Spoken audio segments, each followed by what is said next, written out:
The sea on a winter's night has a way of muting the world. Above the surface, the half-moon hung pale in the sky, spreading a thin trail of silver across the Pacific swells. Each crest rose and fell with a rhythm that seemed eternal, indifferent to the Great War raging across continents. There was no sound but the wind over the water, and even that came in whispers. To any sailor standing watch on the deck of a Japanese destroyer that night, it might have seemed peaceful, almost deceptively so, but beneath that shimmering skin of the ocean, a predator was waiting. The submarine was USS Archerfish, a bow boat of the United States Navy. She was 311 feet of welded steel painted in dull gray, her conning tower just a shadow against the moonlit sea when she surfaced, her periscope and radar antenna barely breaking the horizon when she submerged. Inside her pressure hull, the air was close and heavy, tinged with oil, sweat, and machinery. Men moved quietly around valves, gauges, and plotting tables, their voices hushed, their concentration absolute. They had been at war for years now, and yet in this moment, something felt different. Something monumental was unfolding. At the center of it stood Commander Joseph F. Enright, a 33-year-old officer with dark eyes and a reputation that had been until recently uncertain. He had tasted failure before. On an earlier command, he had hesitated at crucial moments and returned from patrol without firing a single torpedo. To a submariner in wartime, such a patrol was more than disappointing. It was shameful. Enright had even requested to be relieved, feeling that his instincts had failed him. He carried that scar into every decision he made now. Tonight, in these black waters south of Honshu, he intended to redeem himself. Enright stood at the periscope, one hand resting lightly on the grip, the other fingering a rosary in his pocket. He was Catholic, and while not outwardly pious, he found comfort in that string of beads when responsibility weighed on him, and responsibility was heavy. Tonight, somewhere to the north, beyond the headlands of Tokyo Bay, an enormous Japanese vessel was moving. The radar operator had called it out first, just a blip, 12 miles away, steady on a southwest course. The contact was large, unmistakably so, and Enright knew in his bones that this was no ordinary freighter. The question was, what was it? The Archerfish had been assigned to lifeguard duty earlier in the evening, waiting to rescue downed American airmen from raids that never launched. Now free to roam, she had stumbled across a prize, though no one aboard yet knew its true magnitude. Enright's thoughts turned to the great Japanese battleships, the Yamato and Musashi, behemoths that had shaken the seas. Musashi had been sunk at Lady Gulf just weeks earlier, hammered by waves of American bombers. Could Yamato herself be coming out? Or was this something even stranger, something new? The submarine shuddered slightly as she adjusted course. In the control room, men bent over the plotting board, tracing the lines of relative motion, adjusting bearings with grease pencils. They worked with quiet urgency, knowing that timing and geometry meant life or death.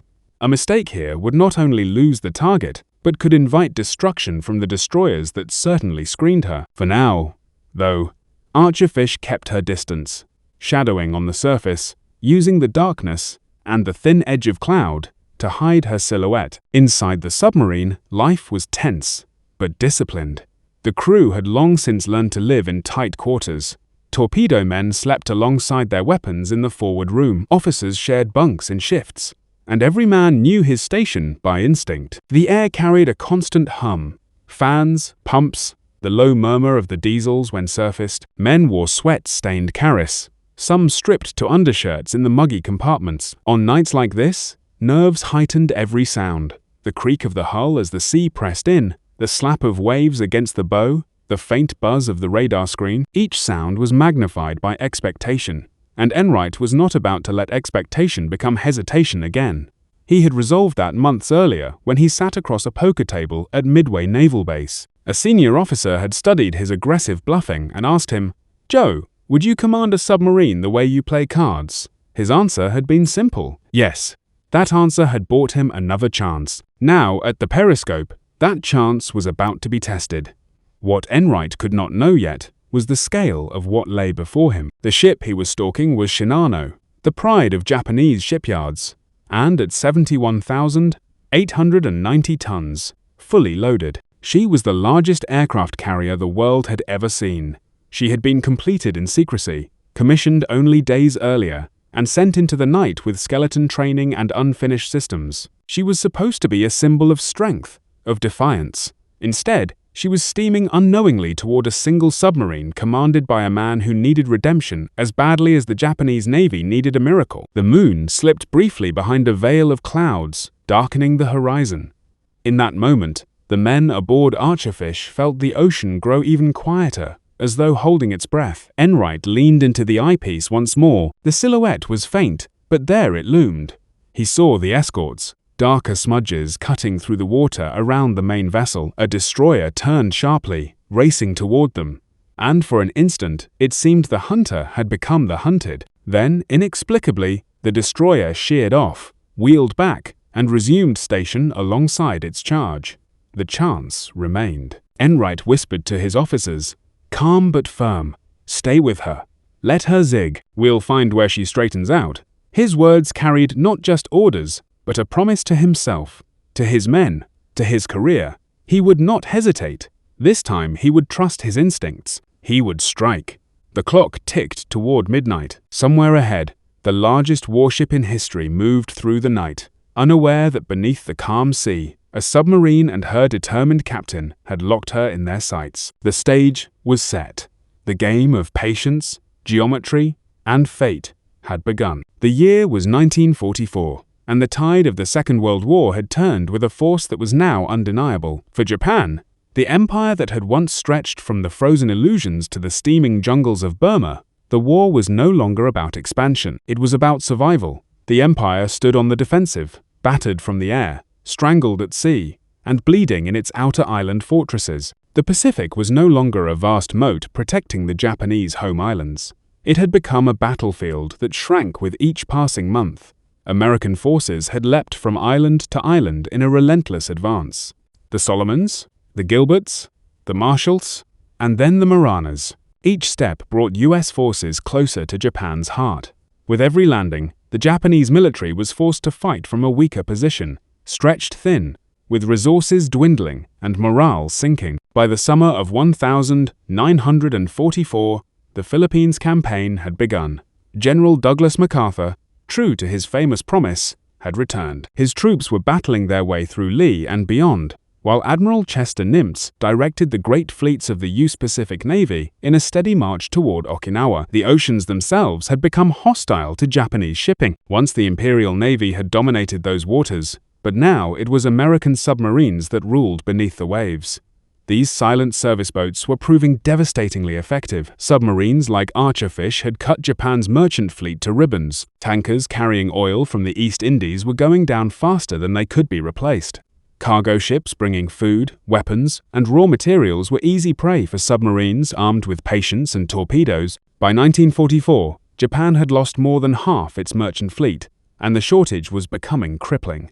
Factories slowed, fuel ran short, and even basic supplies grew scarce. The mathematics of war had turned brutally against Japan, where once the empire could replace losses in ships and aircraft, now each vessel sunk was irreplaceable. The great shipyards that had produced the fleet which struck Pearl Harbor were now struggling to patch damaged vessels, let alone build new ones. Steel was scarce, skilled workers had been drafted into the military, and American bombing raids were beginning to target industrial centers.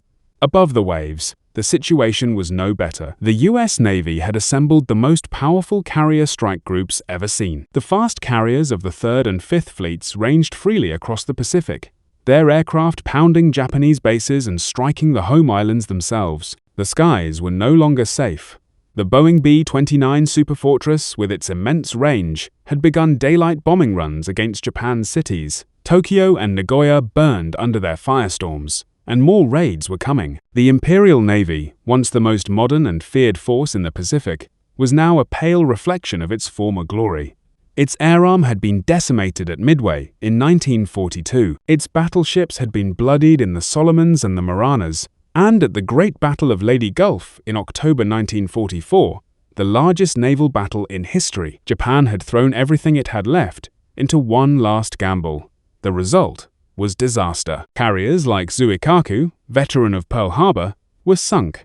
The mighty battleship Musashi was destroyed under the relentless waves of American bombs and torpedoes, and though Yamato, the largest battleship afloat, had survived the encounter, she had been damaged and forced to retreat. The human cost was equally devastating. Japan's experienced pilots, the ones who had executed the Pearl Harbor attack with such precision, were nearly all dead. Their replacements were hastily trained, often with less than 50 hours of flight time before being sent into combat. American pilots, by contrast, arrived at the front with hundreds of hours of training.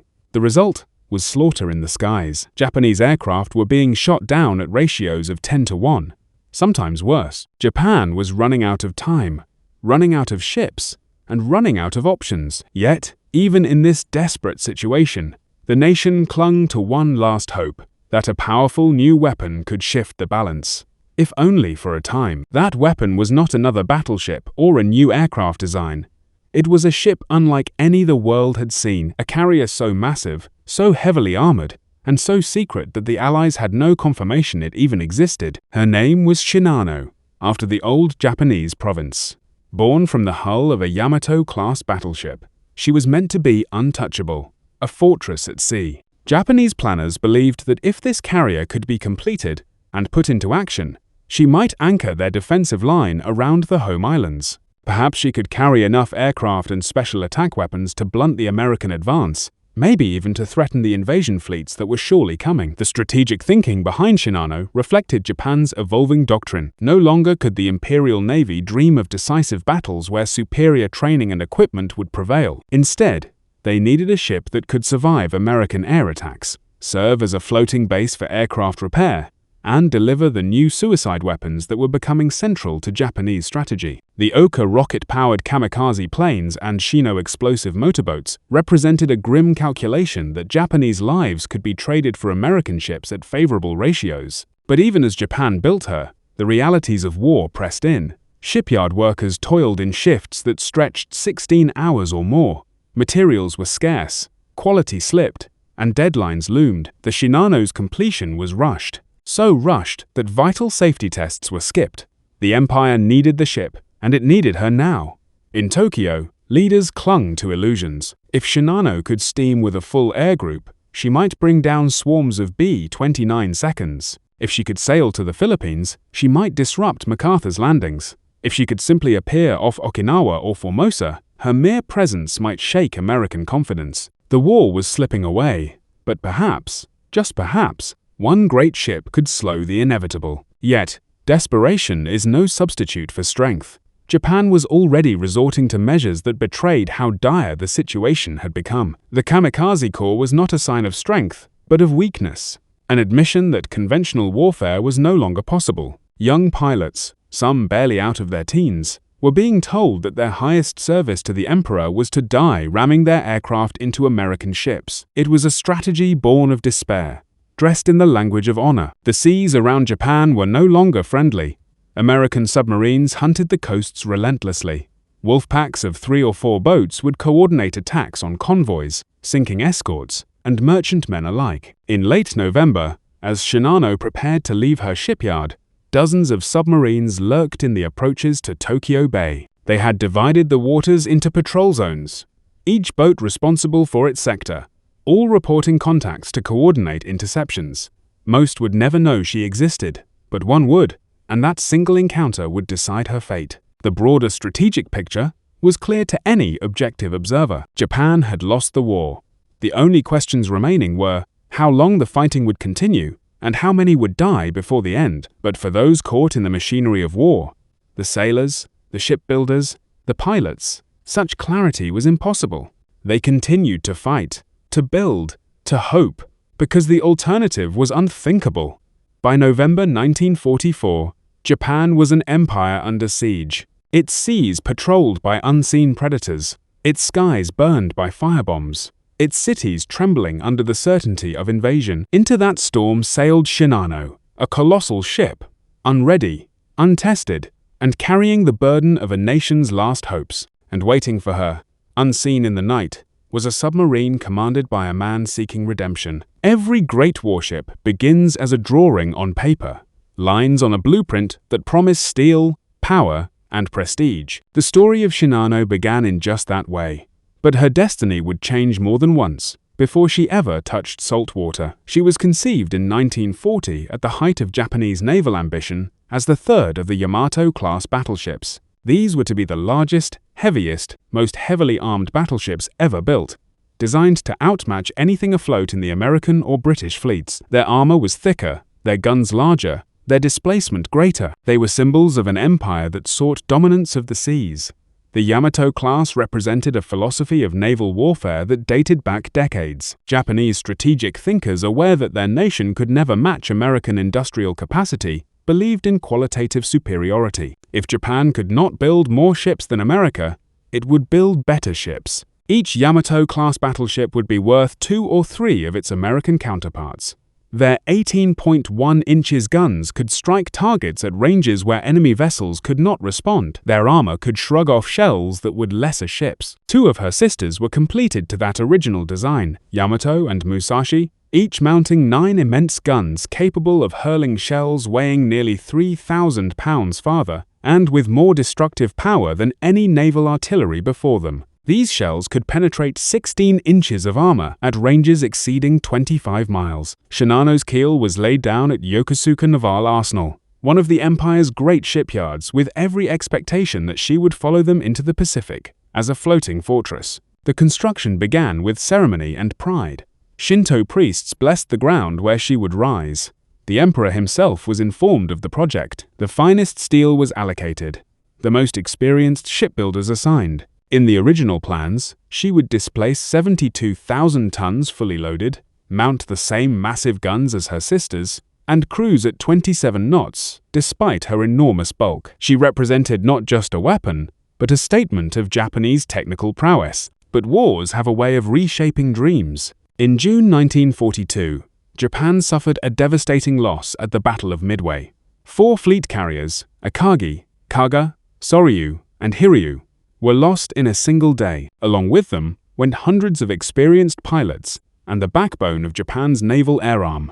That battle shifted the balance of power in the Pacific permanently. No longer could Japan rely on its carriers to project power, as it had in the early triumphs of 1941 and 1942. The loss at Midway forced a fundamental reassessment of naval strategy. Aircraft carriers, not battleships, had proven to be the decisive weapons of modern naval warfare. The age of the big gun was ending. The age of the aircraft had arrived. The Navy's planners looked at Shinano's massive hull, still incomplete in her dock, and faced a choice: to finish her as a battleship meant to produce another gun platform in an era when carriers determined the outcome of war. To leave her unfinished was unthinkable. Too much had already been invested. The answer was clear. Shinano would be converted into an aircraft carrier. Not just any carrier, but the largest carrier the world had ever seen. The conversion was radical and complex. The lower hull, already shaped for a battleship's needs, had to be adapted for entirely different purposes. Her armored citadel, originally designed to withstand enormous shell fire, was reconfigured to support an expansive hangar deck.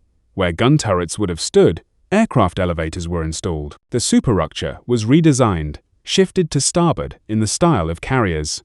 A flight deck 840 feet long and 130 feet wide was constructed above everything else. Unlike other carriers, she would not be built primarily to launch vast offensive strikes. Instead, she was envisioned as a support carrier, a mobile fortress that could protect fleets with her armor, repair aircraft in battle, and carry suicide planes and motorboats designed for special attack missions. Her hangar could accommodate 47 aircraft with storage for another 70 inches crates that could be assembled as needed. She would serve as a floating reserve, replenishing the air groups of other carriers that had suffered losses. This concept reflected the changing Japanese strategy.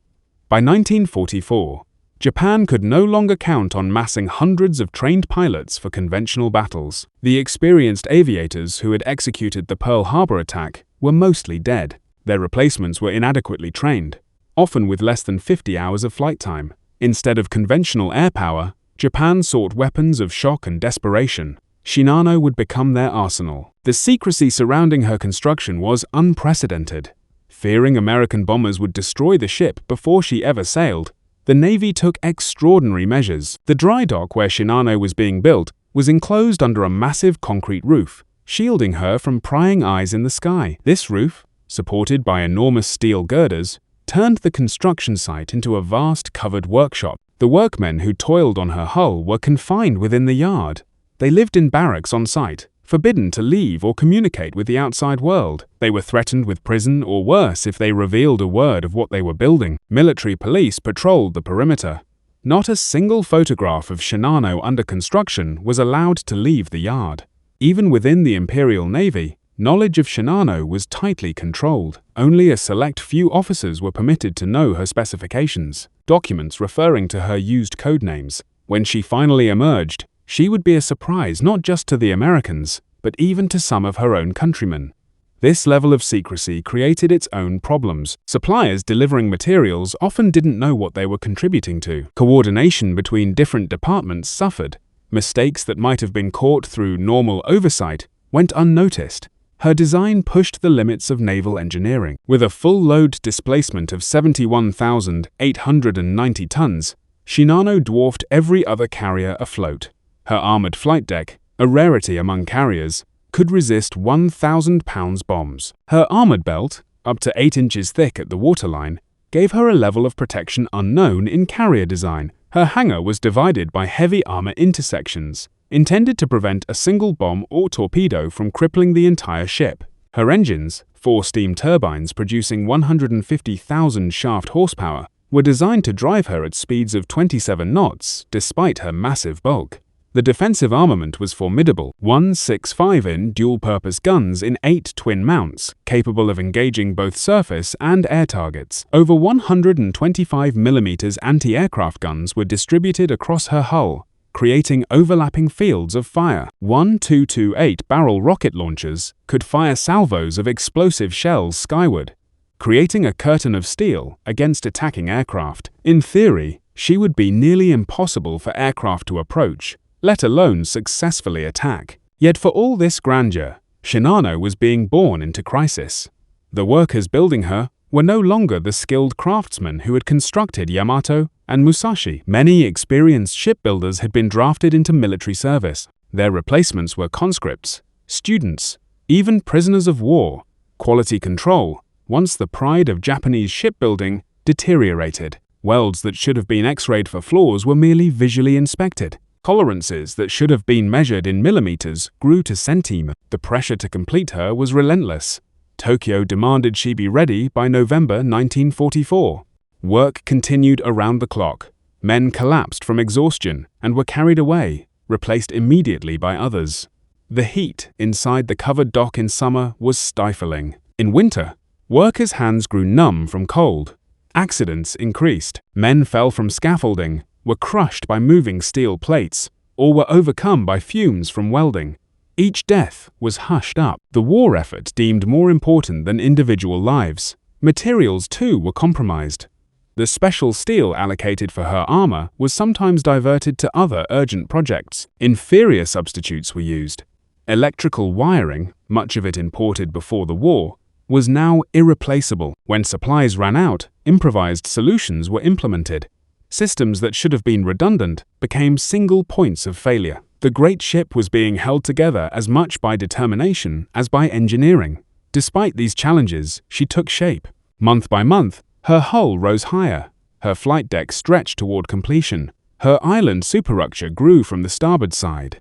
To those who saw her, even incomplete, she was awesome. Workers would pause in their labor to simply stare at the immensity of what they were building.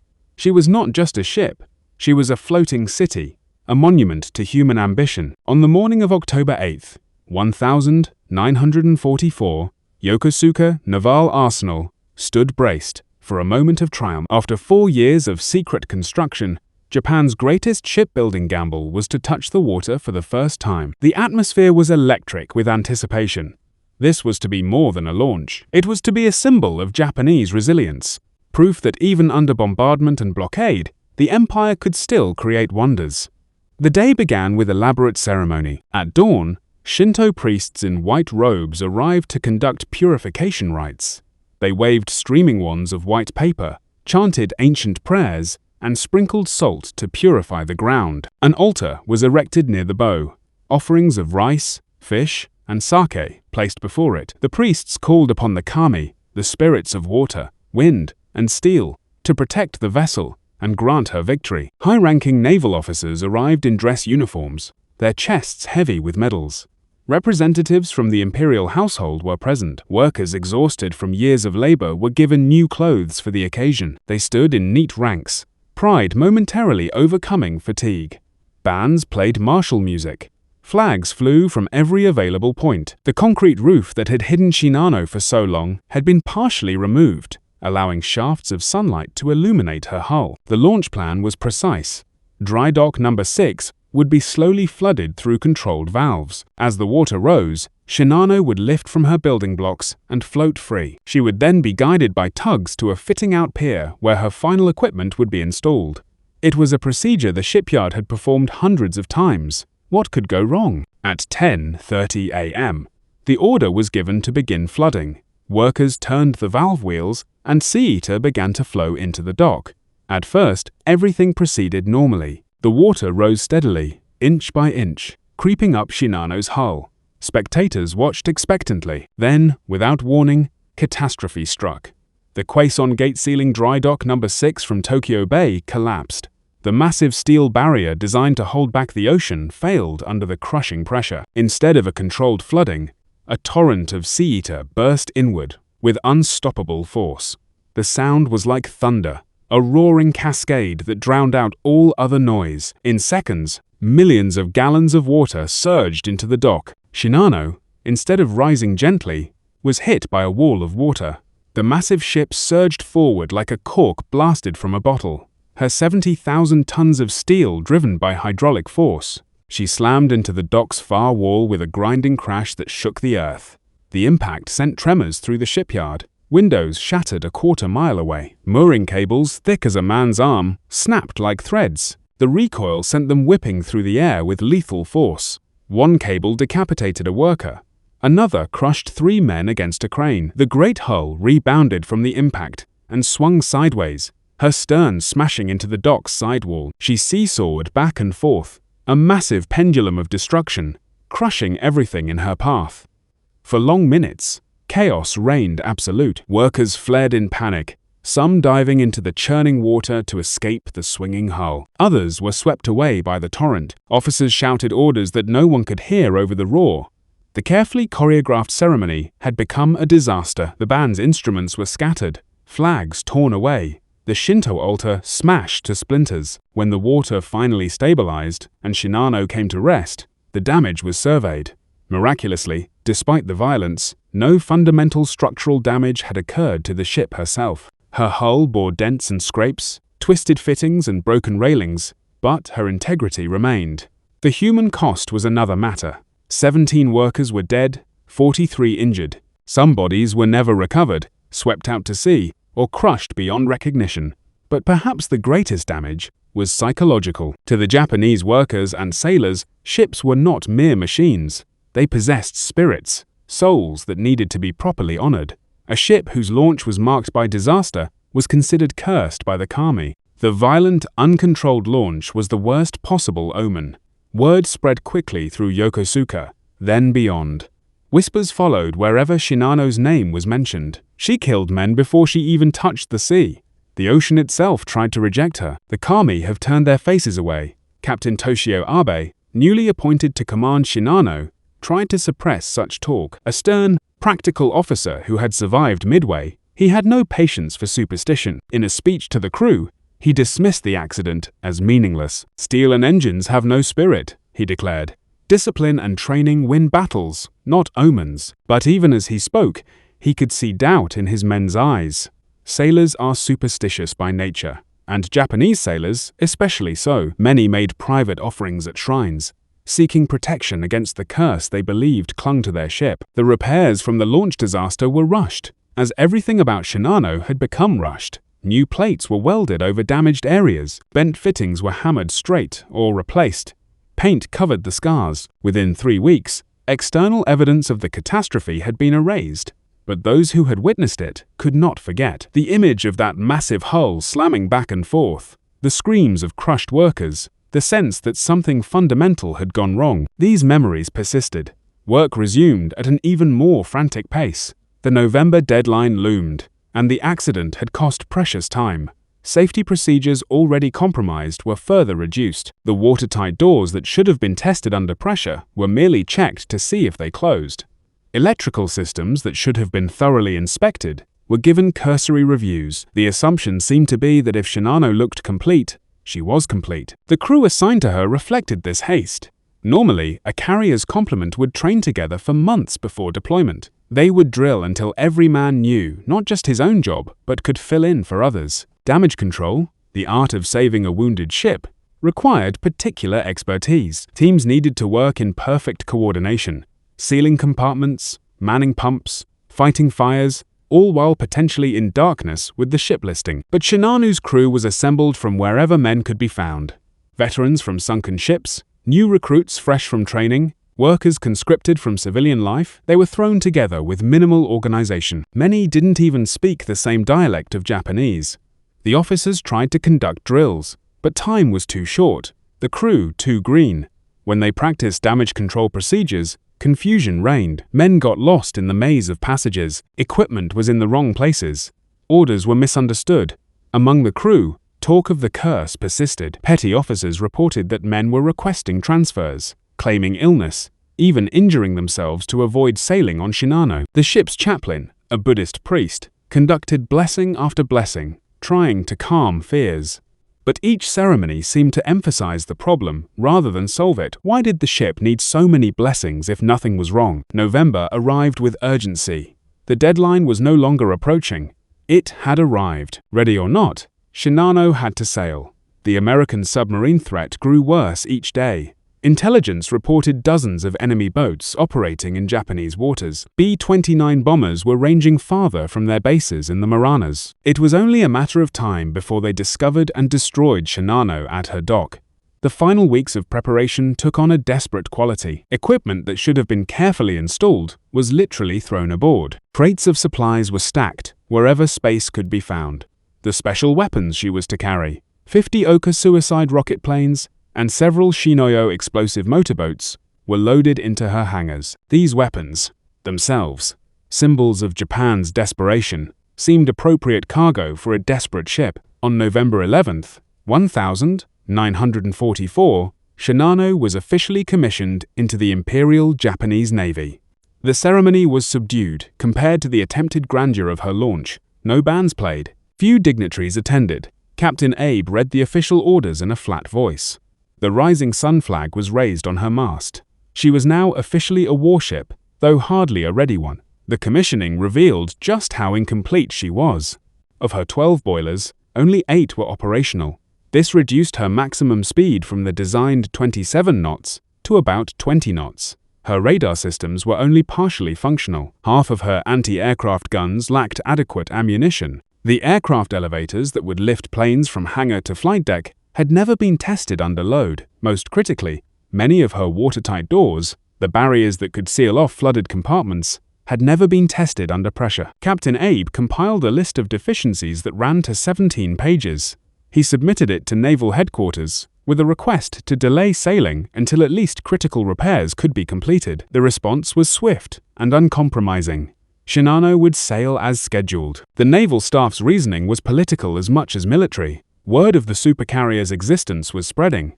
She needed to be revealed as a symbol of strength, not discovered as a bombed wreck. The sailing orders were specific. Shinano would depart Yokosuka on the night of November 28th, steam south along the coast, and reach Kure Naval Base in the inland sea. There, protected from submarines by narrow straits and from bombers by distance, she would complete her fitting out. The voyage would take only about 20 hours.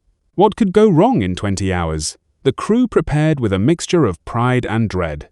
They were sailing on the world's largest warship, a technological marvel. Yet they were also sailing on an unfinished ship with an untrained crew, many of whom believed her cursed. Last letters were written home, personal effects were stowed. Some men visited Shinto shrines, leaving offerings and prayers. Others got drunk on sake, trying to drown their fears. The escort for the voyage was minimal. Just 3 destroyers, Isakaze, Yukaze, and Hamikaze. All three were veterans of numerous battles, their crews experienced but their ships worn. Their radar and sonar systems, damaged in previous engagements, had been only partially repaired. They would have to rely more on lookouts than instruments. For protecting the world's largest carrier, it seemed inadequate, but every available destroyer was needed elsewhere. The night of November 28, 1944, began with deceptive calm.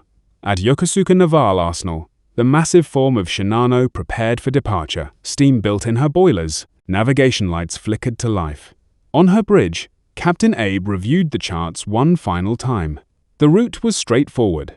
South, along the coast, around the Aizu Peninsula, then west to Kura. They would travel at night to avoid American bombers and stay close to shore to minimize exposure to submarines. At 6 p.m., Shinano's mooring lines were cast off. Tugs nudged her massive bulk away from the pier.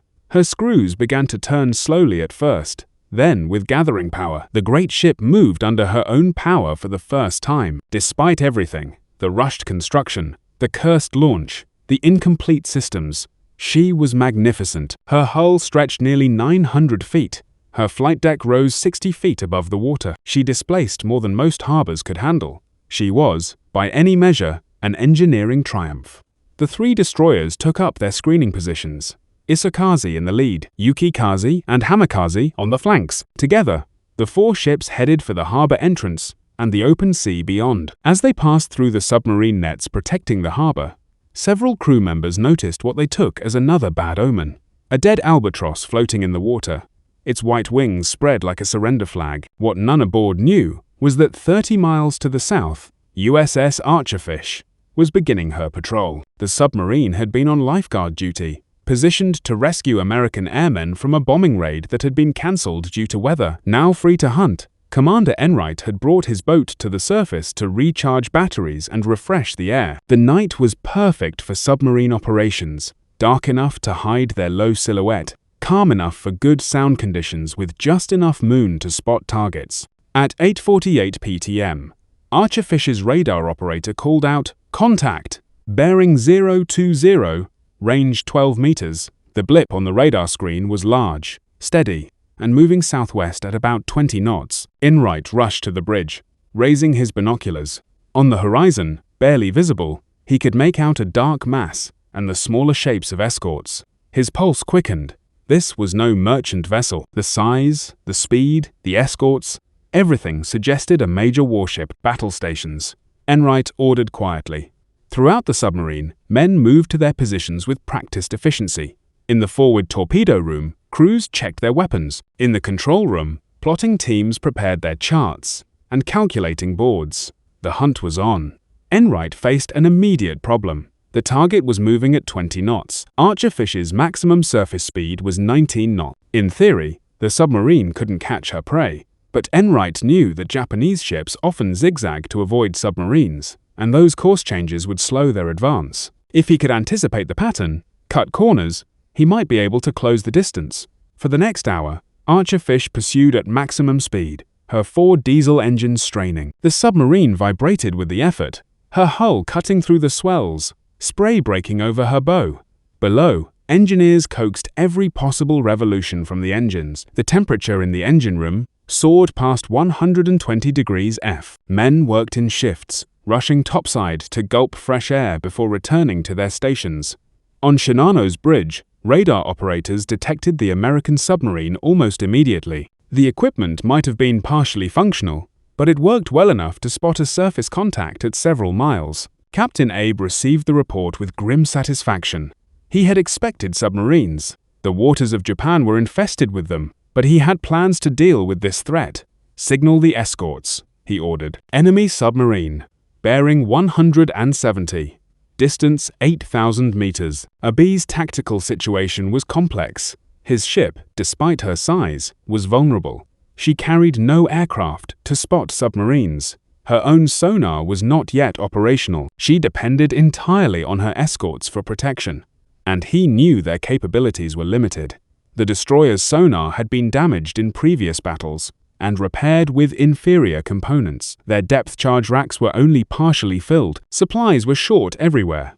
Moreover, Abe faced a dilemma. If he ordered the destroyers to pursue the submarine, they would have to leave Shinano's side, potentially exposing her to other submarines that might be lurking. American wolfpacks often operated with one boat, revealing itself to draw off escorts, while others moved in for the kill. But if he kept the destroyers close, the trailing submarine could shadow them, radioing their position to other boats or aircraft. Abe chose what seemed the prudent course. He would keep his escorts close and use speed and evasive maneuvers to shake off pursuit.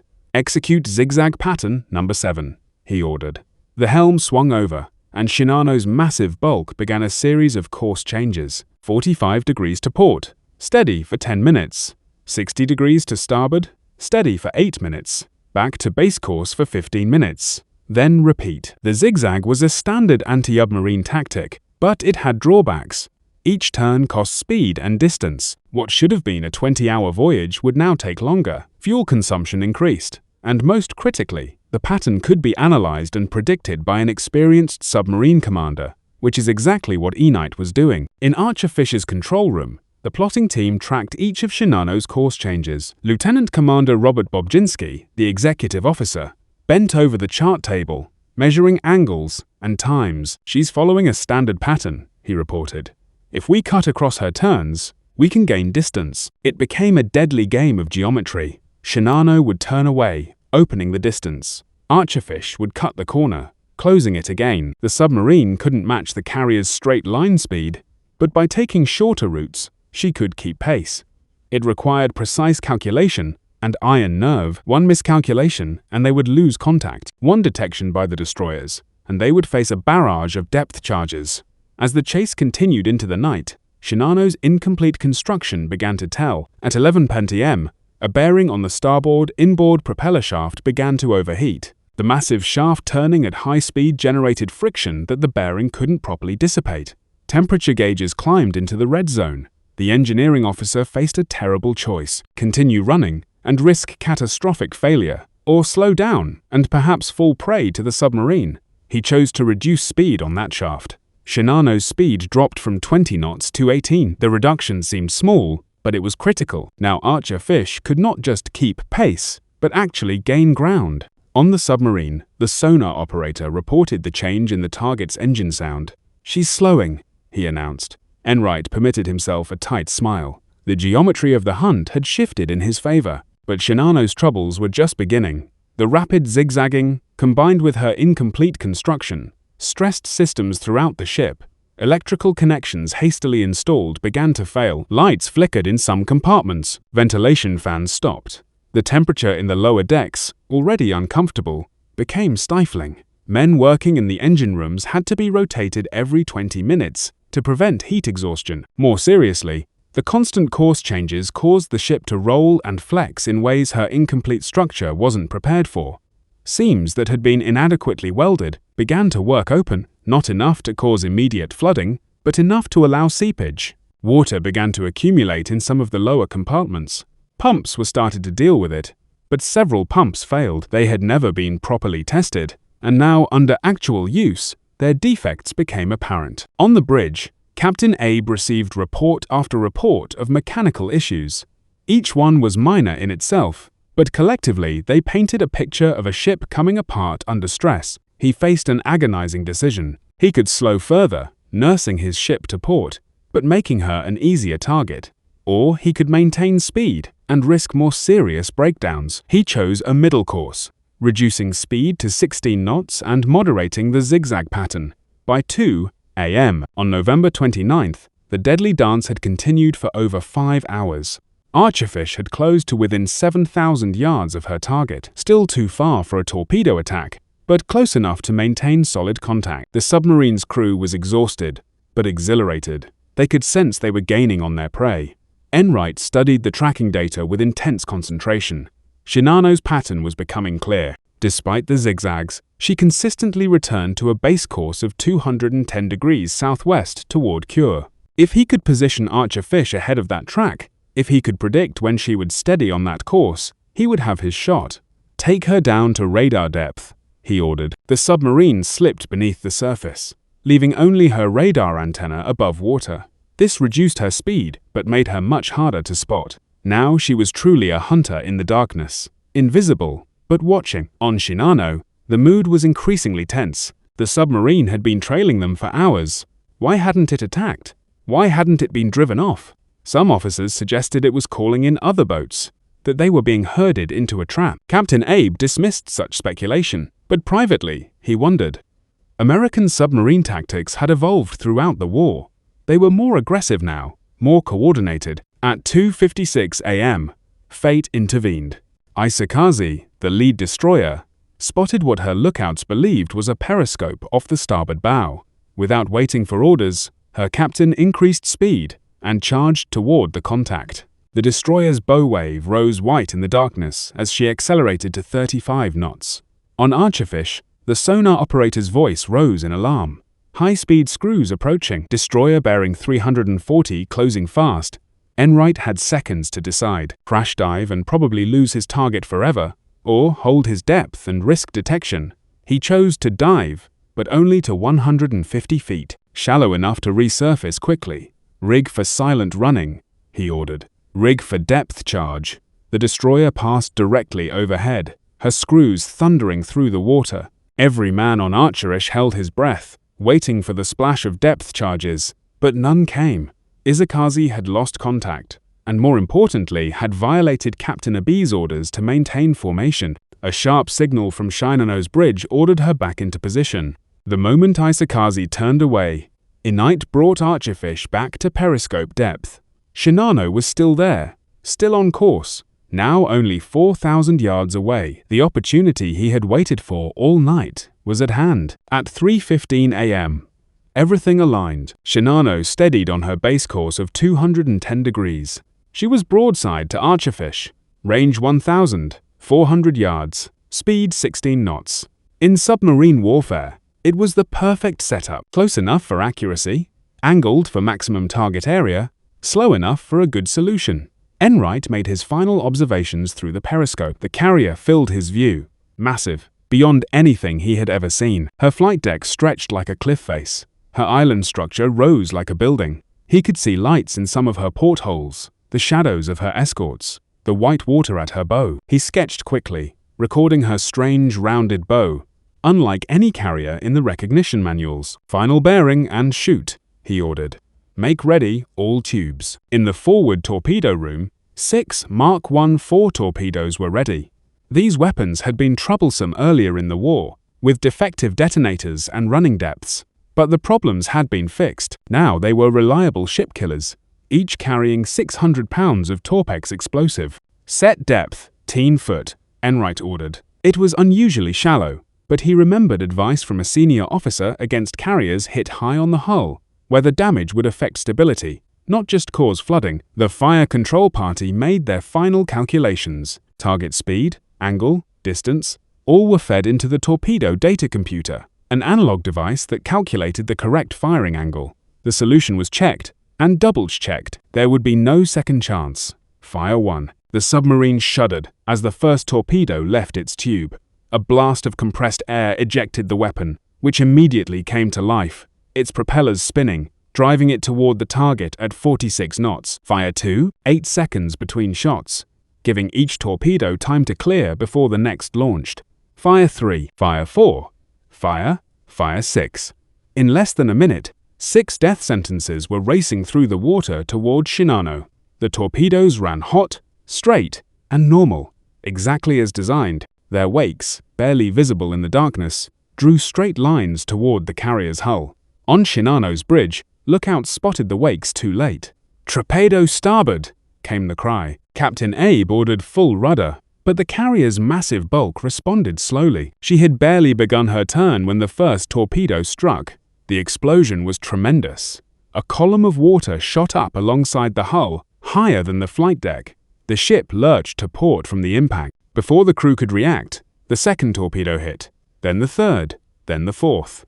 4 hits in less than 30 seconds, all on the starboard side, all between the bow and the island structure. The first torpedo struck at frame 104, near an aviation fuel tank that was fortunately empty. The explosion tore a hole 20 feet wide in the hull, flooding adjacent compartments instantly. The second hit frame 142, destroying the starboard-outboard engine room. Men on duty there were killed instantly as theater and superheated steam filled the space. The third torpedo struck frame 166, opening the number 3 fire room to the sea. The fourth hit frame 190, rupturing another fuel tank and sending oil flooding through passages. For a moment, those on Shinano's bridge could barely comprehend what had happened. The ship shuddered with each impact, but she was so large that the torpedoes seemed almost insignificant. Captain Abe's first thought was that she could absorb this damage. After all, she had been built with a battleship's armor designed to survive multiple torpedo hits, but below decks, catastrophe was unfolding. The incomplete construction that had plagued Shinano now became fatal. Watertight doors that had never been tested failed immediately. Some jammed shut, trapping men in flooding compartments. Others refused to close at all. Seams that had been hastily welded split open under pressure. Electrical panels soaked with theater short-circuited in showers of sparks. The damage control teams responded as best they could, but they were fighting a losing battle. The men had never drilled together as a unit. Orders were confused, contradictory. Some teams rushed to flood countervailing compartments on the port side to correct the list.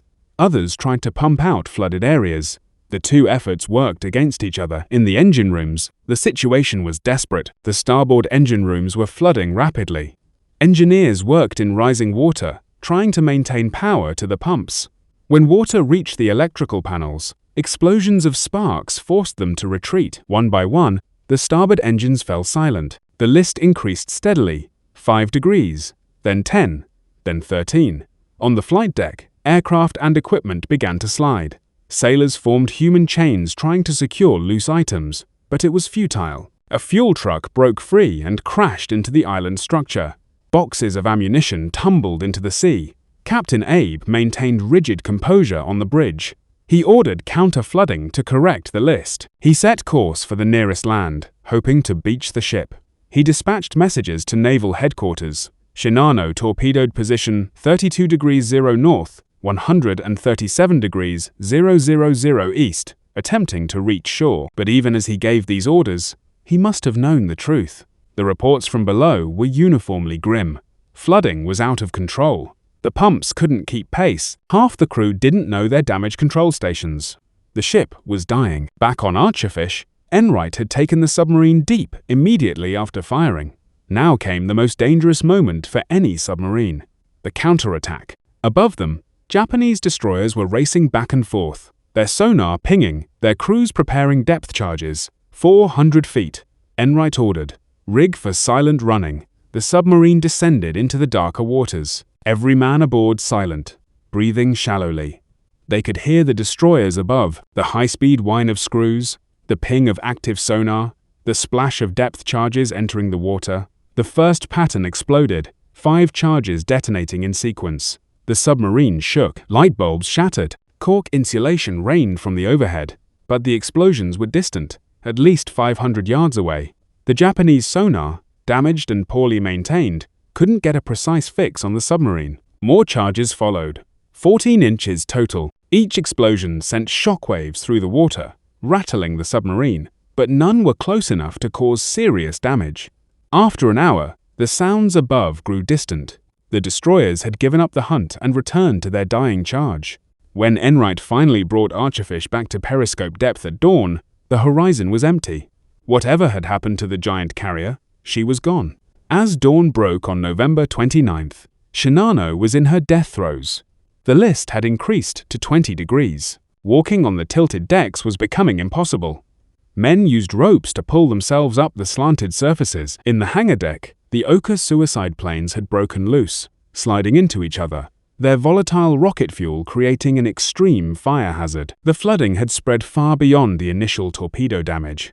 This was the phenomenon naval architects called progressive flooding, water finding paths through doors, vents, cable runs, any opening spreading like cancer through the ship. Compartments that should have been safe were filling. The weight of water, thousands of tons of it, was dragging Shinano deeper. Captain Abe made one last attempt to save his ship.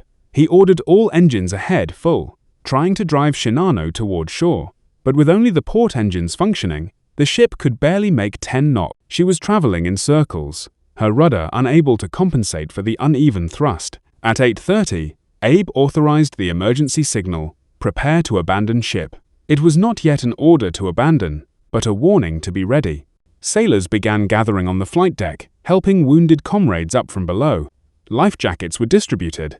The destroyers moved in closer, preparing to pick up survivors. Below decks, scenes of heroism and tragedy played out. Engineers remained at their posts, keeping the lights on and the pumps running, until water drove them out. Medical officers worked in tilting sick bays, trying to evacuate patients. In one flooded compartment, 30 men were trapped behind a jammed hatch. Their hammering could be heard for an hour before it stopped.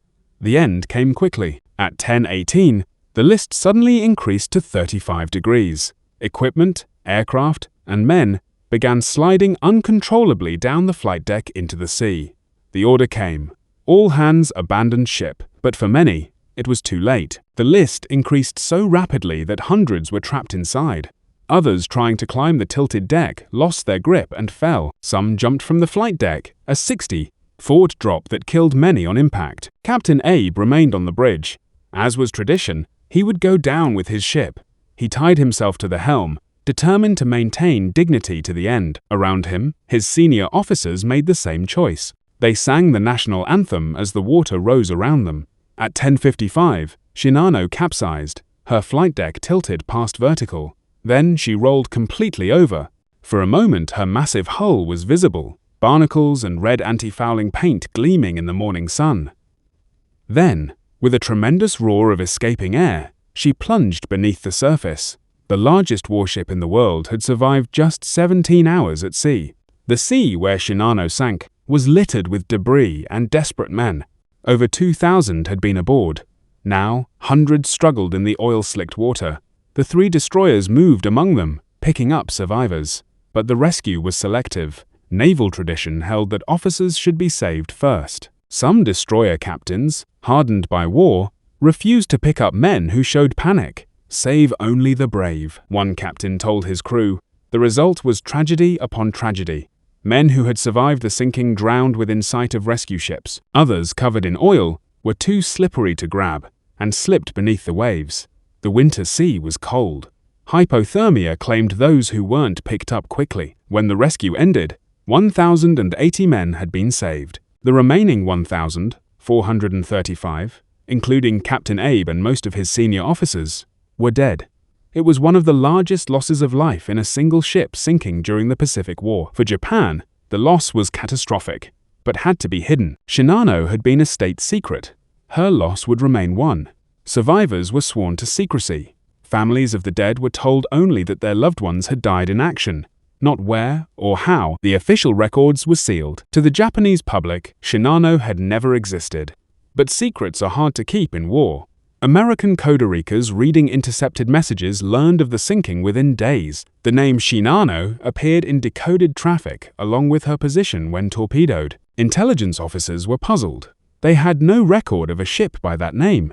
What had Archerfish sunk? When Enright filed his patrol report in December, claiming to have sunk a carrier of unprecedented size, he was met with skepticism.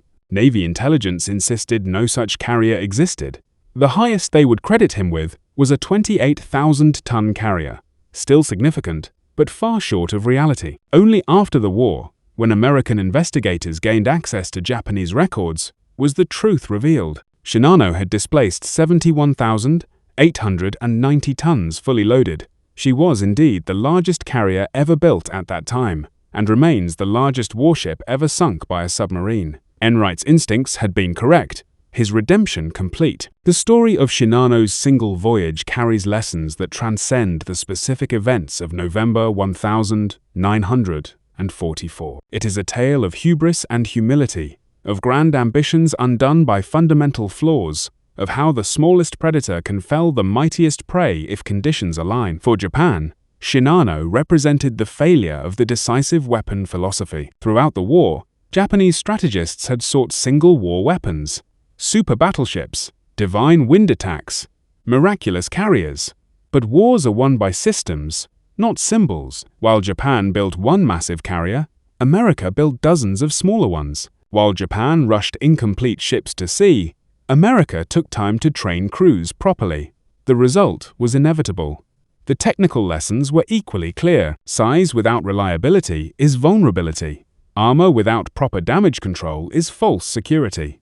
A ship's strength lies not just in steel, but in the training of her crew, the quality of her construction, the integrity of every weld and seal. Shinano failed not because her design was flawed, but because her execution was incomplete. For the submarine force, the sinking validated their war of attrition. Submarines, relatively cheap and crewed by fewer than 100 men, could destroy capital ships, worth thousands of times their cost. The silent service had proven it could strike anywhere, anytime, against any target.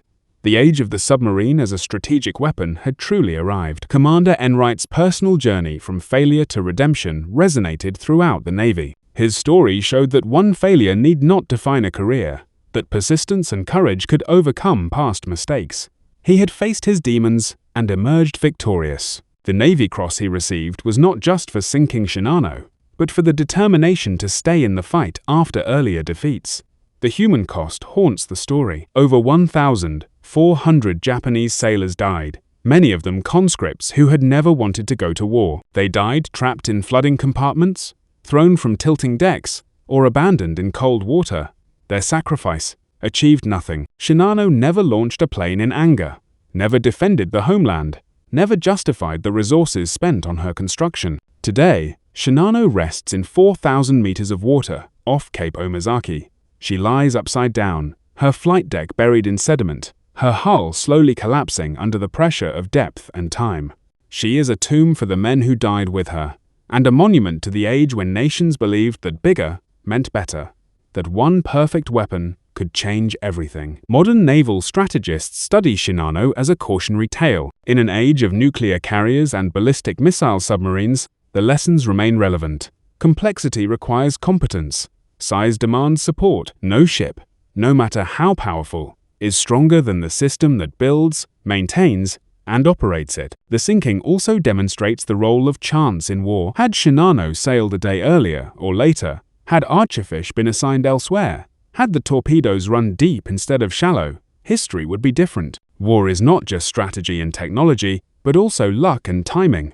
On that November night in 1944, all the variables aligned perfectly for Archerfish and catastrophically for Shinano. In the years after the war, the story of Shinano and Archerfish became legend in naval circles. Authors wrote books, historians analyzed the engagement, veterans shared their memories, each telling added details, corrected errors, built the narrative that we know today. Commander Enright went on to a successful naval career, retiring as a rear admiral. He rarely spoke publicly about the sinking, maintaining the quiet professionalism of the submarine service. When asked about that night, he would say simply, "We did our duty. The torpedoes worked. We were lucky." But those who knew him understood that it meant everything. The vindication of his courage, the proof that he belonged in command, the second chance that he had seized. The crew of Archerfish held reunions for decades. They would gather these aging men who had once been young sailors and remember their moment of glory. They told stories of the long chase, the tension of the approach, the thunder of the torpedoes hitting home. But they also remembered Shinano's crew, fellow sailors who had died doing their duty. War had made them enemies. Time made them all simply men who had served at sea.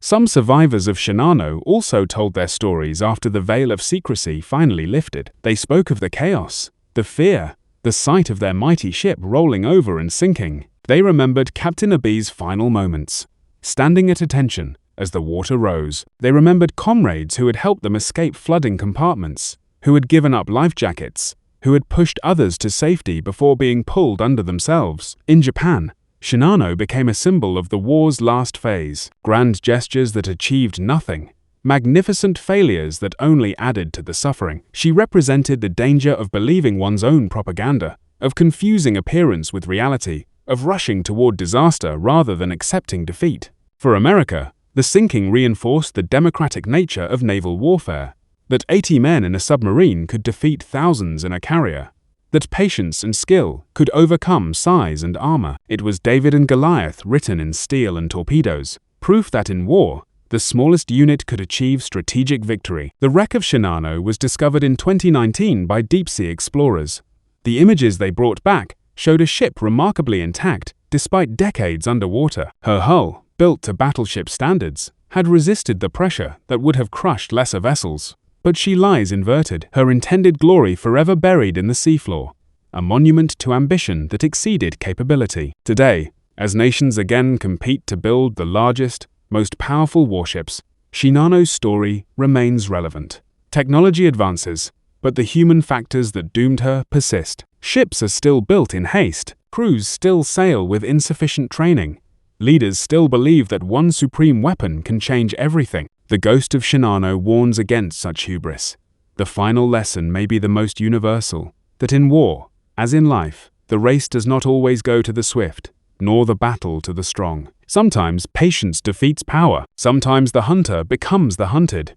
Sometimes a single night's action can echo through history, teaching generations yet unborn about courage, folly, and the thin margin between victory and disaster. On that November night in 1944, two ships met in the darkness of the Pacific.